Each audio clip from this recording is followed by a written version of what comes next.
So today we're going to test out a strategy, which is a little different. It's 9 exponential moving average and 20 exponential moving average, and see if there's an edge to it. So first, let's go over what it is. So in terms of definition, I found this.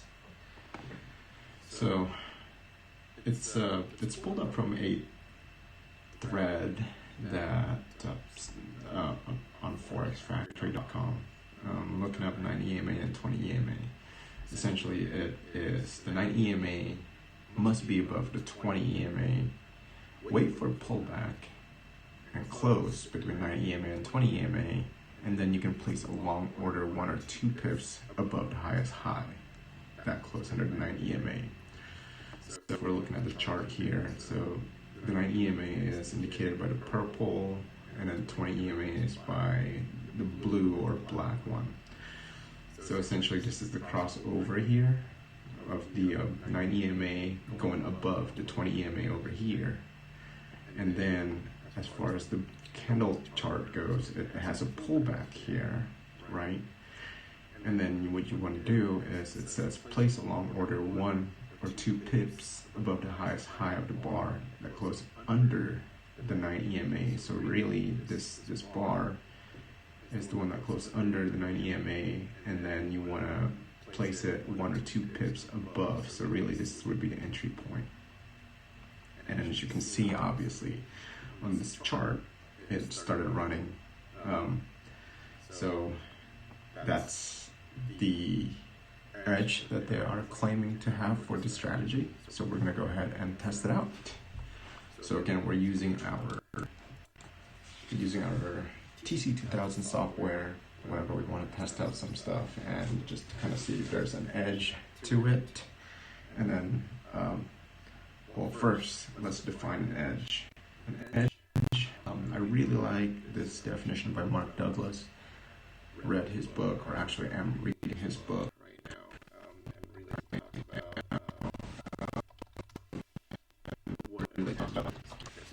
I've heard a lot of traders talk about, oh bro, that's if you know this, that's an edge. If you study this, that's an edge. If you trade this, that's an edge. Without really knowing what is an edge. And Mark Douglas, in his book, Trading in the Zone, defined edge as nothing more than an indication of a higher probability of one thing happening over another. So really, that's really grabbed from a mathematical and statistics study that talk about something like a casino, where the odds are tilted towards the casino's favor, right? And in one or two spins or bets, it may not result in it favoring the casino, but the idea is, over time, as the bets go, then eventually, no matter what, with the more bets that are placed in our tables, it's inevitably going to tilt to the casino's favor, and then they can then make money. So the idea is, the higher the casino has volume, the more likely that they're going to win. And edge is nothing more than a tipping to the favor of trader, and in the casino's term, it's a tipping to favor the casino.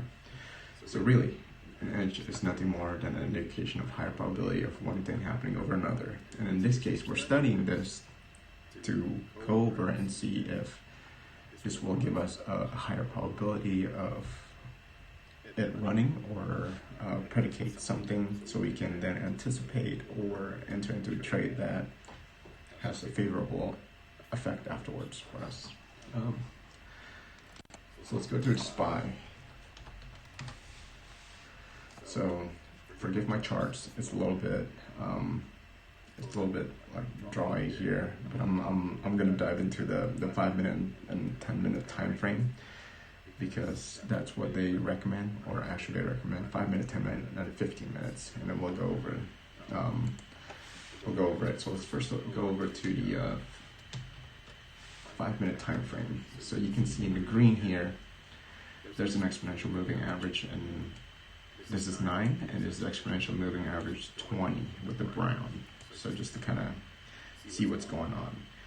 And mind you, that once again, I think situational awareness trumps any method or setup, because if you know what's happening with the market, then you can kind of tell if your setup is going to work that day or if it's not going to work that day. So you can have to choose and look and see if this works during the days that are choppy, during the days that are bull running or bear running, right?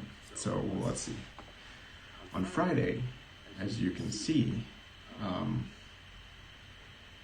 it starts off red here, then it ended up being a very big bull run. So again, we're testing this. Keep that in the back of your mind that this is a bull running day. So first, let's look at, let's take this off, delete this one. So the first one is, the idea is that once the 9EMA crosses the 20EMA, you want to pull back that falls ideally within the crossover, or if there's any pullback in general. So if you're looking at the crossover, this crosses over at about the 10 a.m. Eastern time, and then there's a little pullback here, which is, you know, it's good, but it's not ideal because it's not within the range. But hey, a pullback's a pullback, and it's setting a little more of a bullish flag, right? And then once you run it here, if you enter here at this, well, they say to enter 1 or 2 pips above the high candle here. So if you enter at 390.46, and you held it, say you have your stop loss down on either low of day, which is around here, or at the 20 EMA, then it ended up being a favorable trade, just because if you enter here, it never touched that again, well, except for the next candle, but again, you enter here, and then it ends up being a full run here of a healthy $5.27 run, or 1.35% run for the SPY. So that's good. It looks like it's promising for a bullish day, and we tested on S&P 500. So let's test it out on something that is more polarizing, something with a personality like Tesla, right? So again, in the morning, it crosses over rather quickly, the 9EMA, 20EMA here, and then it crosses over and it widens the gap. This doesn't really count as a pullback. And then here's the pullback here. The pullback after a while, and it actually falls within the range of the 20 EMA and 9 EMA here. And then they say you want to enter when the candle is running 1 or 2 pips above, so it'd be around here, 130.38. Again, 130.38. And hey, if you hold it with, so you set your stop loss at the low of day, or maybe even at the 20 EMA, it never went to that point again. So to that point, the bull run, this ended up being a $3 move, or a 2.3% move for Tesla, which is nice. $3 move. If you enter 100 shares, it's $300. So it's not bad for, you know, what is this, half a day's work or 3/4 of a day's work for clicking buttons, right? So let's look at something else with personality. Let's say Netflix. Crossed over at the nearly at the open here. A little pullback, and even pull back within the range here. Would I enter it once I see momentum come down this way? Probably not. But this is, again, ideally, this is what they tell you to do. Is then, you know, you enter at the next candle if it goes up 1 or 2 pips above the high. So you enter about 336, And really, at 336, it's not bad if you set your stop loss at, I don't know, like the 20 EMA here, and not move it up. But at 336, when you enter the candle, again, I think it's a byproduct of a bull run that day. And it looks like it's a favorable move, although it's not as big of a move as like a SPY or a NFLX as far as divergence of the 9EMA and 20EMA, right? So I guess it's okay. Let's look at something else like QQQ. Again, mind you, this is a bull run, so we're gonna have to look at something that's on choppier day too and see if the strategy really works. Crossover early, little pullback. I mean, the pullback within 9EMA and 20EMA happens here, and then if you enter here, which is like where they recommended it, 1 or 2 pips above the candle at 278.15. QQQ, that's, you're making a good amount of money there. It's a 1.66% run. Again, it's a bull run. But the thing is, if you enter at 280, 278, you set your stop loss, maybe at the 20 EMA here. Yeah, it never would have hit it. You just would have been fine. But again, predefine your risk, and here, right? So it looks good. Everything looks good when it comes to 9 EMA and 20 EMA on a bull day, on a bullish day. Let's go to the let's go quickly to the bearish day, for example. When did SPY have a bearish day here? Let's look at January 18th. So let's go over to January 18th here. Okay, so January 18th. So the idea is that on a bearish day, 9 EMA crosses the 20 EMA to the downside, and again, wait for the pullback to the upside and enter when it's within the 9 EMA, 20 EMA at the candle 1 or 2 pips below the low. So then you can enter it for a short side and adheres to profit. So once again, so this is January 18 here, as indicated here, the TC2000.